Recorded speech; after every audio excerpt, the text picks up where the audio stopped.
So, kung ano man ang magiging desisyon mo mga kaswisi, eh, pag-isipan mo ng mabuti, no? Hindi naman porket sa iba okay sa kanila, okay yung naging pamumuhay nila. Pero nagte-take pa rin naman sila ng risk. Yun yung totoo dun. Siyempre sa hirap ba naman ng buhay ngayon sa Pinas, 'di ba? Hindi rin kita masisi kung gusto mo talagang gawin yun, pero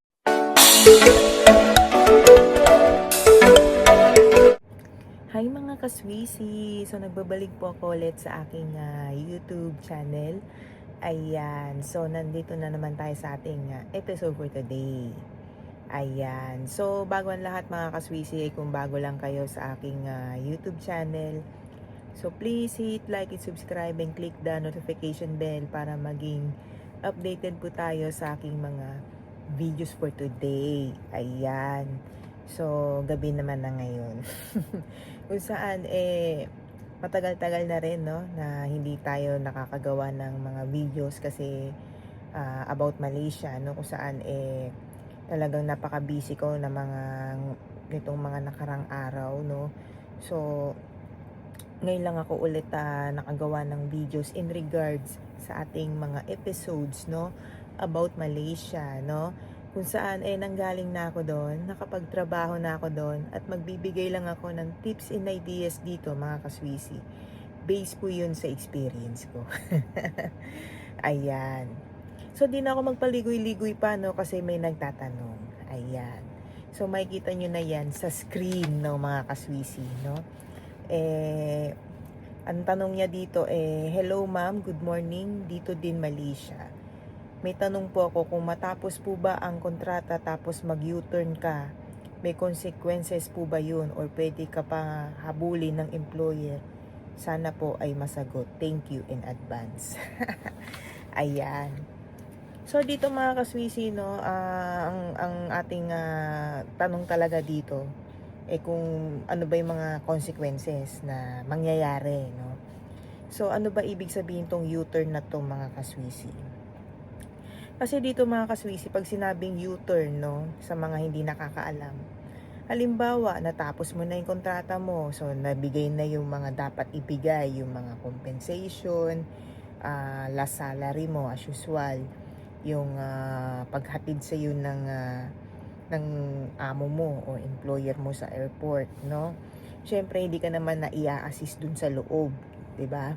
So ang mangyayari diyan nasa sayo 'yun kung tutuloy ka o hindi, no? So ang tanong talaga dito kung ano nga ba mangyayari after ng pag U-turn mo, no? Kaya nila nasasabing U-turn kasi syempre pagdating mo nga naman sa airport, kung hindi ka natutuloy para mag-check-in ng baggage, talagang U-turn ang tawag nila doon. So babalik ka na naman sa pinaka entrance ng airport, tapos sasakay ka ng ng taxi ganyan, or either Grab ganyan, kung ano pa man ang transport. Halimbawa may kaibigan ka susundo sa iyo, mga ganyan. So yun yung definition nun pag sinabing U-turn, no? So dito mga kaswisi, no, dahil sa may mga ganito ng sitwasyon o meron ng mga issue na mga U-turn na yan. So marami kasi itong dahilan, no? Una na rito mga kaswisi, kung may boyfriend ka na AFAM, 'di ba? Gano'n naman talaga 'di ba? Pag may boyfriend ka na AFAM, nagtatrabaho sa Malaysia, tapos natapos na 'yung kontrata mo, gusto mo magsama na kayo, mga gano'n ba? So may mga plano na 'yun. So 'yun 'yung mga usually nangyayari doon. Pag pinaplano nga naman, na plano na, sasagawa na lang. So gano'n na 'yung mangyayari. So may U-turn na magaganap noon, no? Sunod na rito, yung dahilan nito, maaaring sulsul ng isang kaibigan, no? Siyempre kapag meron kang kakilala or meron kang kaibigan na nagtatrabaho sa Malaysia, tapos ini-encourage ka na, o mag-U-turn ka na lang kasi maganda ano dito, hawak mo pa oras mo, magagawa mo pa yung gusto mo, mga ganun ba? Ganun. So, depende yan sa iyo Depende yun Depende talaga yun sa dahilan, no? So, sinasabi ko lang ito yung mga base yun sa mga naririnig ko kung bakit ganun, no? So, sunod na rito, mga kaswisi, dahil ayaw mo pang umuwi, no? So, sa mga reasons na 'to, gaya ng, siyempre may iba kasi na ayaw ng umuwi, so mag-u-U-turn ka na lang kasi nga may edad ka na, ganyan. Iniisip mo na hindi ka na makakapagtrabaho, wala ka ng, mapapasukan.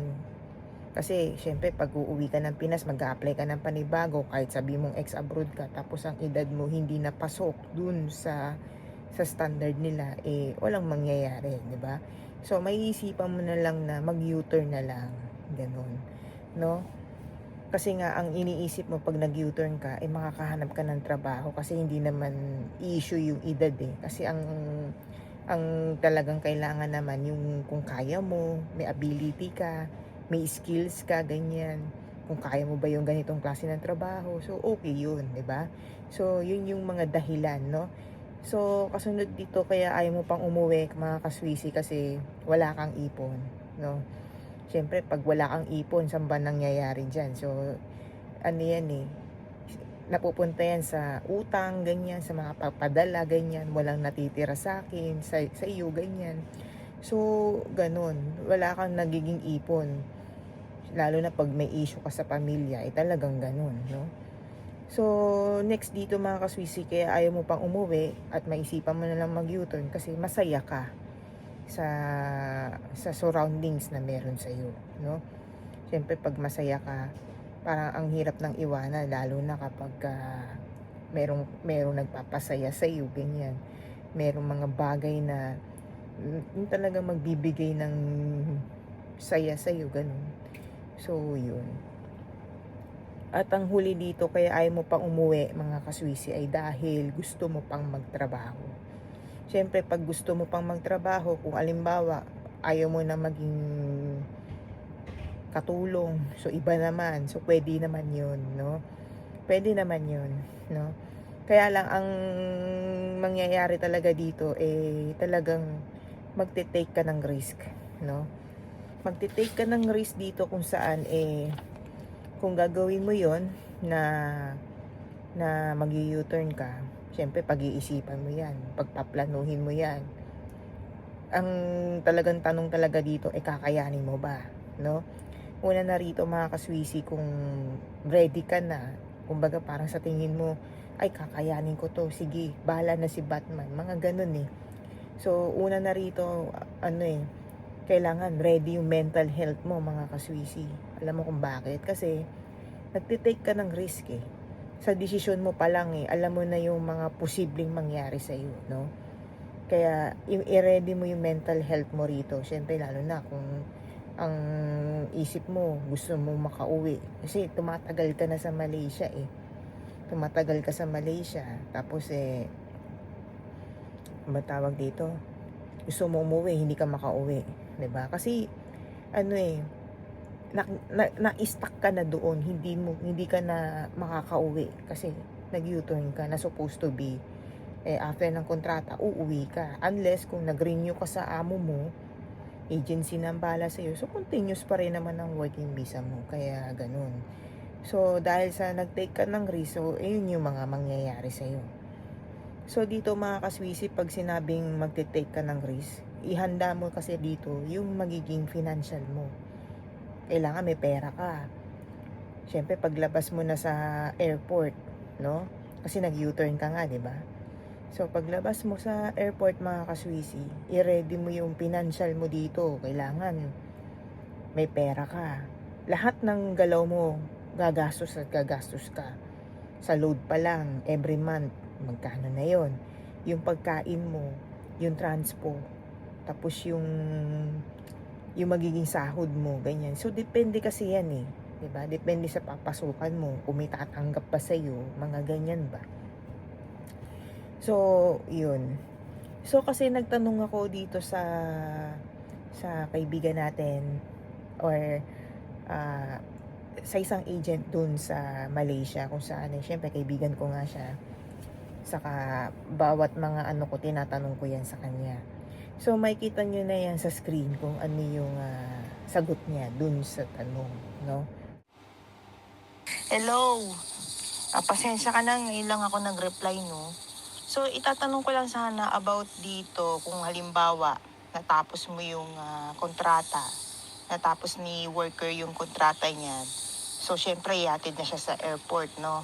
Pero hindi siya umuwi ng Pinas. Sa madaling sabi, nag-U-turn siya, bumalik siya ulit ng Malaysia. Hindi siya natuloy na umuwi ng Pinas na supposed to be uuwi siya. So, ano yung magiging consequences kung makakapag-apply ba siya ng panibagong trabaho o kung makapag-apply man ng trabaho, makakaroon din ba siya ng working visa ulit? Kung sakaling hindi po, ano yung mga consequences na mangyayari sa kanya? So yun, kasi yun yung tinatanong sa akin. So ito yung pinaka-latest na balita ngayon. Kaya gusto ko lang malaman kung paano yung mangyayari dun sa worker na yun.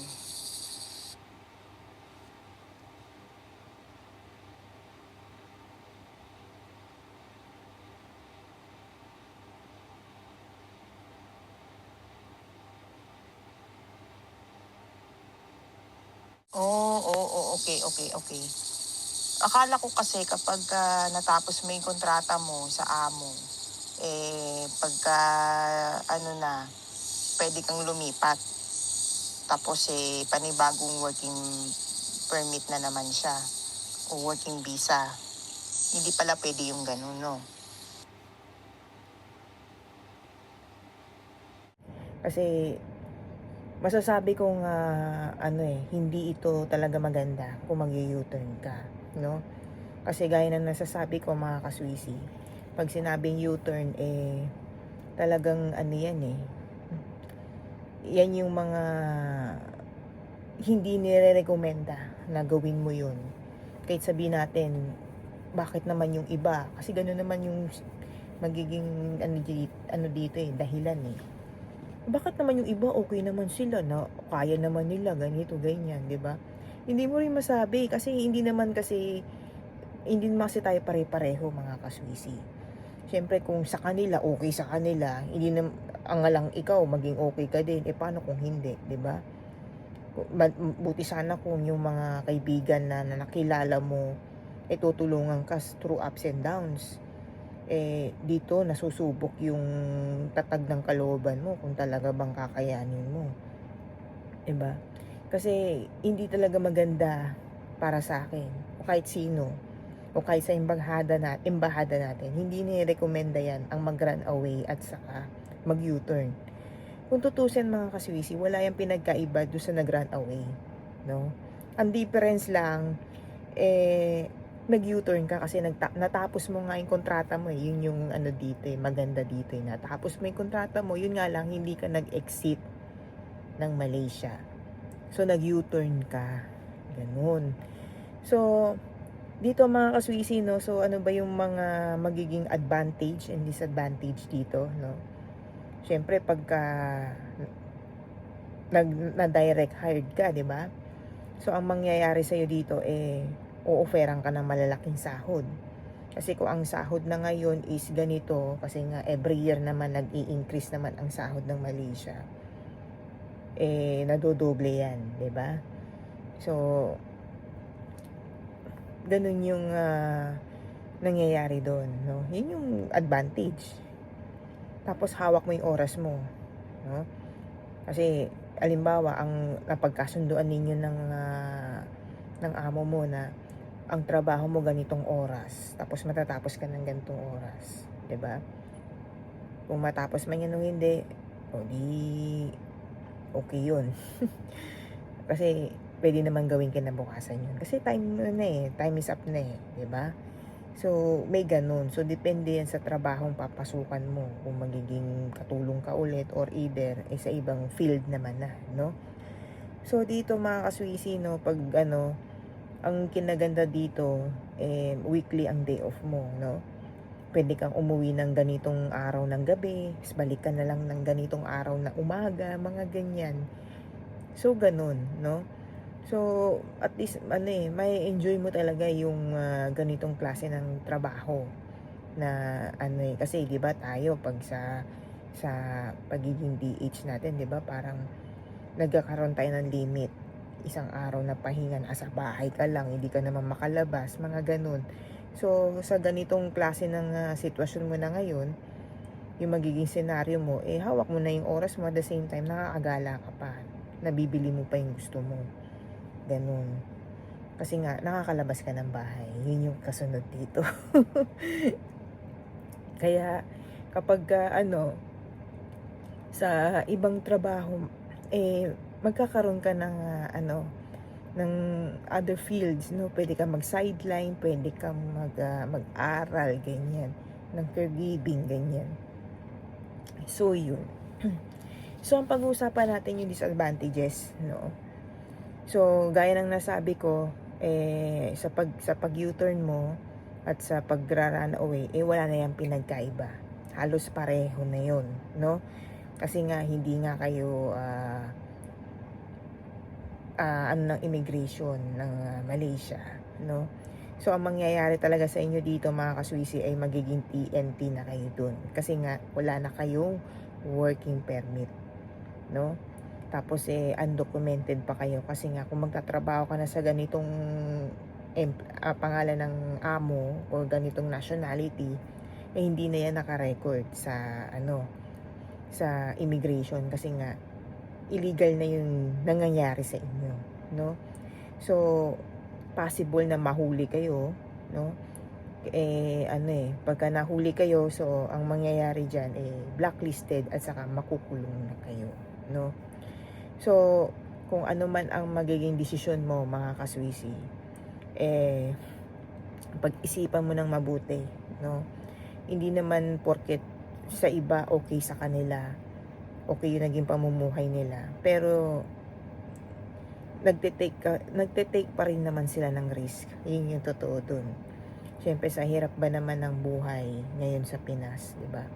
Hindi rin kita masisi kung gusto mo talagang gawin yun, pero yung consequences na mangyayari kung ang employer mo ba ay maghahabol, hindi yan maghahabol. Bakit? Kasi ang tapos na yung termino nila sa iyo tapos na yung kontrata, no? Tapos na yung kontrata nila sa iyo. Wala na silang pakialam. Ang mahalaga doon ay na-forward na nila yung yung cancellation ng permit mo, working permit mo sa immigration. Tapos kailangan mo na mag-exit ng Malaysia. Pero since pinili mo nga ay hindi ka mag-exit ng Malaysia, nag-U-turn ka, so yan yung mga mangyayari sa iyo.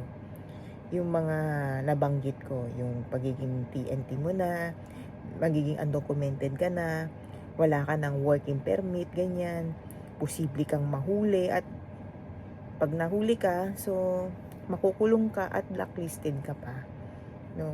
So yan, napakahirap niyan, no? Siyempre, kung paano ka naman magpapadala sa pamilya mo kung blacklisted ka, nahuli ka, ganyan, 'di ba? Kung magaling ka magtago, edi wow. Gago! 'Di ba? So, ganun yung mga mangyayari sa iyo. I hope na nagkaroon ka ng tips and ideas dito, mga kaswisi, about sa ating episodes, no? Scenarios, issues, at problema, no? About Malaysia. Yan. So, dito, mga kaswisi, no? Hindi ko nire-recommend ito na mag-U-turn kayo, no? So, ano man ang desisyon nyo sa buhay. So, itong video na to ay magbibigay lang ako ng tips and ideas dito, no? So, wala itong sama ng loob. Baka isipin nyo, ba't naman itong vlogger na to ipakialamera, ganyan. So, ito lang naman ay magbibigay lang ako ng tips and ideas dito, no? Para rin naman sa inyo to, hindi lang naman to sa akin. Kasi nanggaling na ako dyan. Yan. So, hanggang dito na lang ako, mga kaswisi. Bye!